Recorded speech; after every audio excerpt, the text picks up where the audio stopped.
Bem, pessoal, falei esse vídeo sobre tremor das mãos, que é uma das queixas mais relevantes em qualquer consultório de neuro.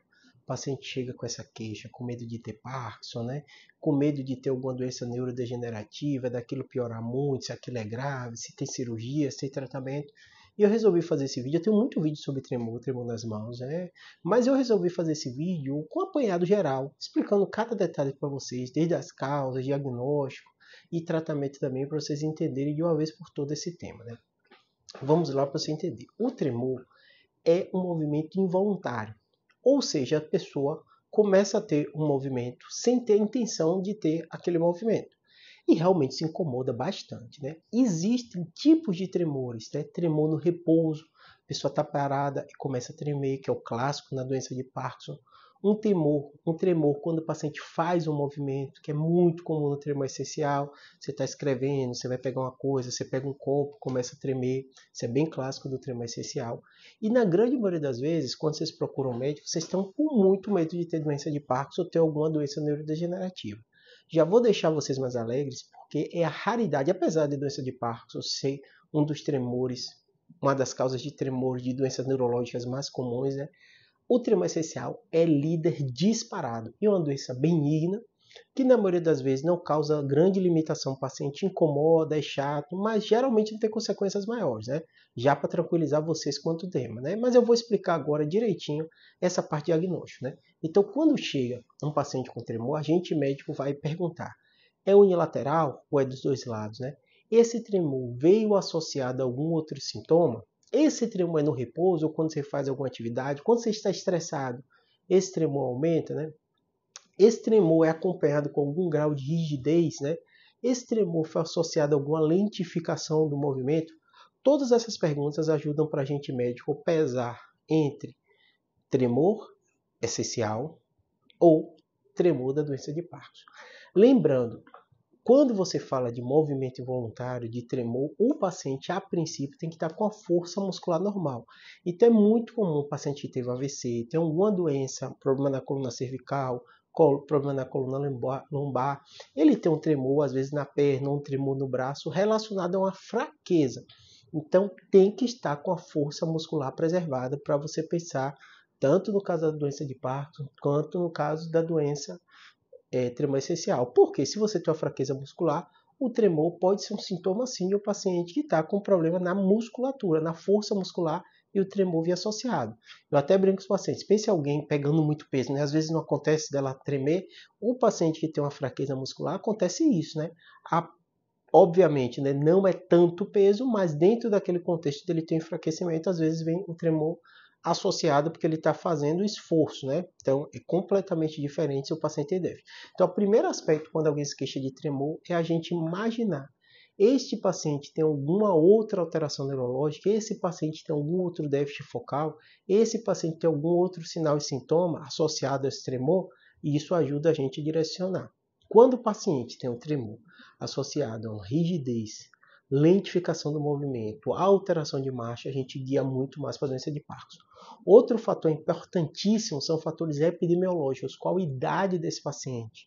O estresse agrava ou não, pacientes jovens começam com tremor. O idoso pode ter tremor essencial, mas normalmente acontece na juventude o paciente começa a tremer e a gente dá o diagnóstico de tremor essencial. Tremor essencial normalmente, é sempre não, mas normalmente começa em adulto jovem, 30 e poucos, 40 anos de idade, ou às vezes até mais jovem, né?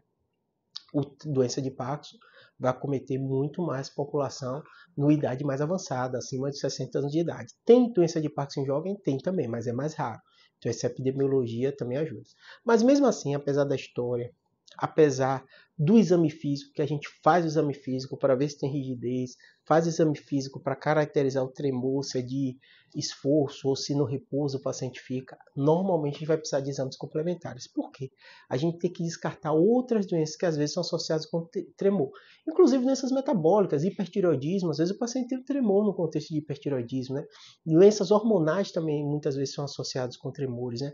Carências, às vezes nutricionais, também são associadas com tremores. Então a gente vai fazer uma bateria de exames sanguíneos em especial, para afastar essas causas metabólicas.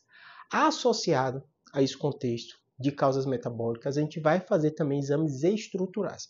Vou dar exemplo para vocês. Eu não disse que uma fraqueza muscular pode estar associada a um tremor, um canal estreito, uma hérnia de disco pode estar associada também por alteração de força.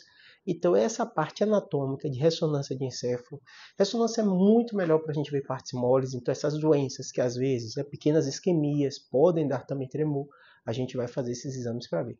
A doença de Parkinson em si e o tremor essencial, a ressonância normalmente está normal, né? E aí, na doença de Parkinson, o diagnóstico no tremor essencial é eminentemente clínico.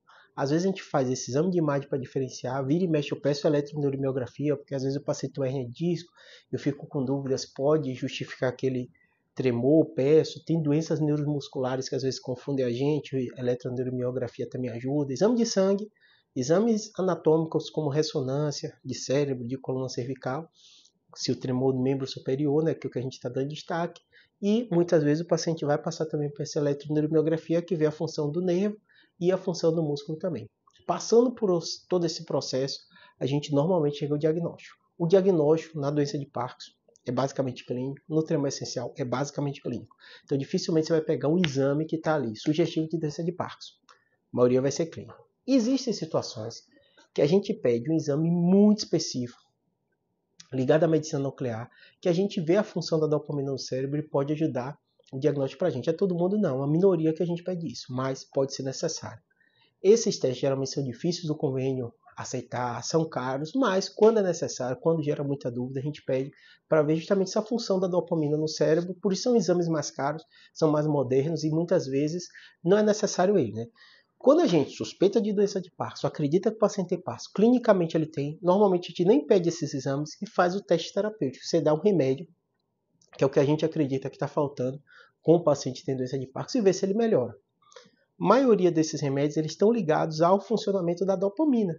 E aí, se o paciente tem a doença de Parkinson, o sintoma melhora. Então isso a gente chama de teste terapêutico, porque você dá terapêutico e está testando também se é a doença. O paciente teve uma boa resposta, teve clínica sugestiva, era a sua suspeita, você dá o diagnóstico de doença de Parkinson. O tremor essencial é um pouquinho diferente, né? Porque o tremor essencial, de um modo geral, está muito relacionado ao sistema nervoso simpático, do estresse. Então, na maioria das vezes, você vai dar remédio, né, que tem o efeito bloqueador periférico desse sistema adrenérgico e vai melhorar o tremor.